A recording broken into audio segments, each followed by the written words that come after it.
Tak ada yang menyangka liburan impian bisa berubah jadi mimpi paling kelam. Seorang turis asal Spanyol datang ke India dengan senyum penuh semangat, mencari pengalaman budaya, kuliner, dan kehangatan masyarakat. Namun, yang ia dapat justru meninggalkan luka yang tak mudah hilang. Ia datang dengan penuh harapan, berjalan di jalanan yang ramai dengan lampu warna-warni, merasakan aroma rempah India yang khas. Baginya, ini adalah momen yang akan ia kenang seumur hidup. Namun, satu malam segalanya berubah. Dari keceriaan, ia justru dihadapkan pada kegelapan, ancaman, teriakan, dan ketakutan yang menghantui.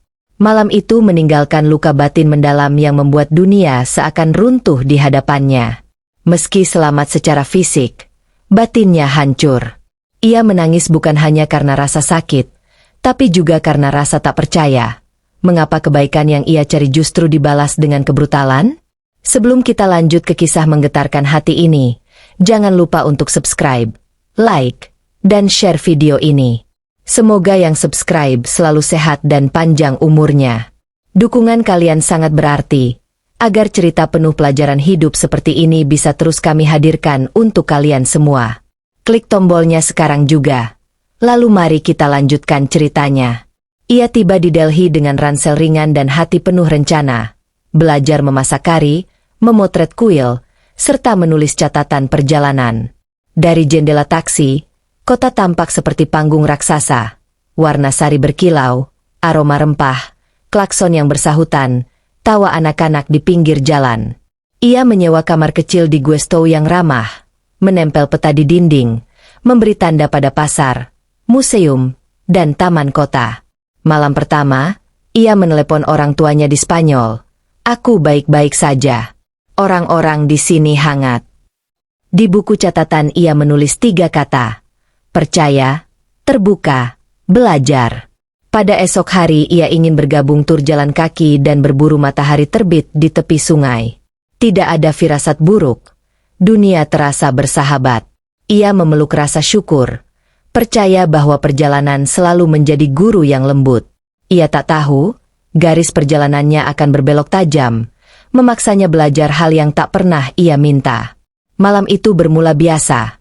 Makan malam sederhana, langkah pulang yang ringan melalui gang yang telah ia lewati siang hari. Lampu beberapa kios mulai padam, suara radio dari warung terakhir masih menyala. Tiba-tiba situasi berubah. Beberapa orang asing mengurung jalannya, kata-kata kasar melayang, ancaman menusuk udara. Ia merasakan dunia menyempit, napas naik turun, hati berdebar tak teratur.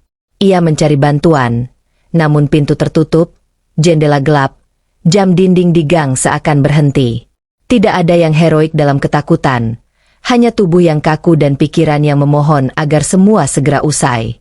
Saat bahaya memuncak, ia memutuskan satu hal, bertahan. Fokus pada peluang sekecil apapun, cahaya dari ujung gang, suara sepatu penjaga, atau bunyi kendaraan lewat, apa saja yang bisa memberinya celah.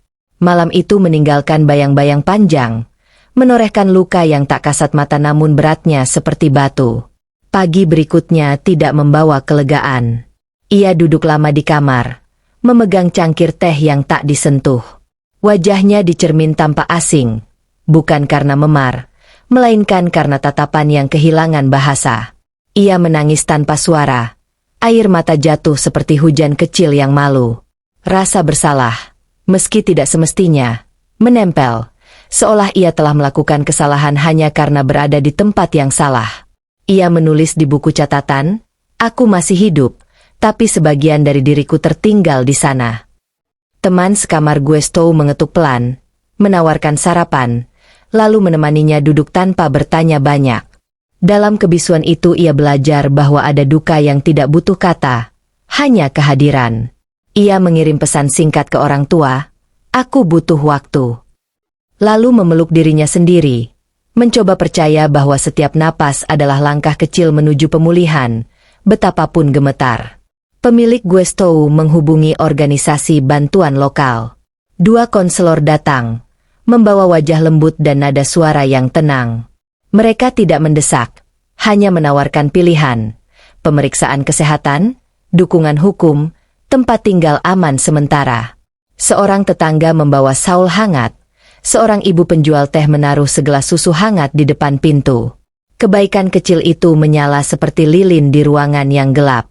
Ia setuju menjalani pemeriksaan, didampingi relawan yang menggenggam tangannya saat ia gemetar. Malamnya, mereka duduk melingkar, mengajari teknik pernapasan sederhana. Tarik perlahan, tahan, hembuskan, mengembalikan tubuh pada ritme yang ia miliki. Untuk pertama kalinya sejak malam itu, ia bisa memejamkan mata lebih dari 5 menit tanpa tersentak. Cahaya belum besar, tetapi cukup untuk menunjukkan arah. Kamu tidak sendiri, dan ini bukan salahmu. Beberapa hari kemudian, ketika tenaganya sedikit kembali, ia memutuskan melapor. Bukan karena dendam, melainkan agar jalan yang ia lewati tidak dilalui orang lain sendirian. Di kantor polisi, seorang petugas perempuan duduk berhadapan dengannya, mencatat dengan sabar, memberi ruang jika ia ingin berhenti sejenak. Organisasi pendamping menjelaskan proses hukum, hak-haknya, dan kemungkinan panjang pendeknya jalan. Ia menandatangani berkas dengan tangan yang masih bergetar, tetapi matanya lebih teguh. Media lokal mulai menulis, namun ia memilih menjaga identitas. Yang ia ingin tampakkan hanyalah pesannya, percaya korban, ciptakan ruang aman. Malamnya ia menatap peta di dinding, garis rutenya kini disambung garis baru, menuju pengadilan, menuju terapi, menuju pulang, bukan sebagai orang yang kalah, melainkan penyintas yang berani bersuara. Pemulihan tidak lurus. Ada hari ketika ia bisa tertawa kecil melihat burung di balkon. Ada hari ketika suara keras di jalan memicu panik. Terapis mengajarinya merangkul ritme. 2 langkah maju, 1 langkah mundur tetaplah kemajuan. Ia menulis surat untuk dirinya di masa lalu.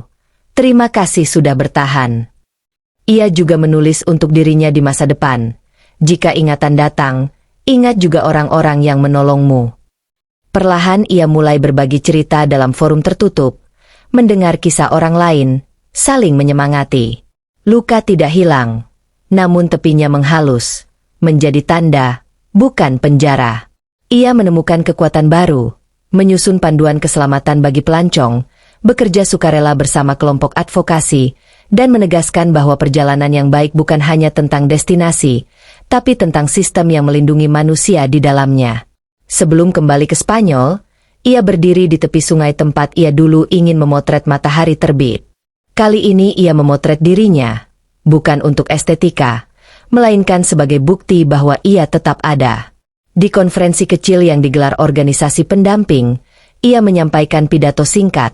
Rasa takut adalah nyata, tetapi kebaikan juga nyata. Jangan diam ketika melihat ancaman, dengarkan suara korban, bangun ruang aman, dan ajarkan hormat sejak dini. Kisahnya menyebar, membuat banyak orang menangis, bukan karena sensasi, tetapi karena empati. Pesan moralnya, keberanian bukan berarti tidak takut, melainkan memilih berdiri meski takut. Dunia mungkin memiliki sisi gelap, namun cahaya bisa tumbuh dari tangan-tangan yang saling menggenggam. Dan untuk siapapun yang terluka, kamu tidak rusak, kamu sedang sembuh, langkah demi langkah.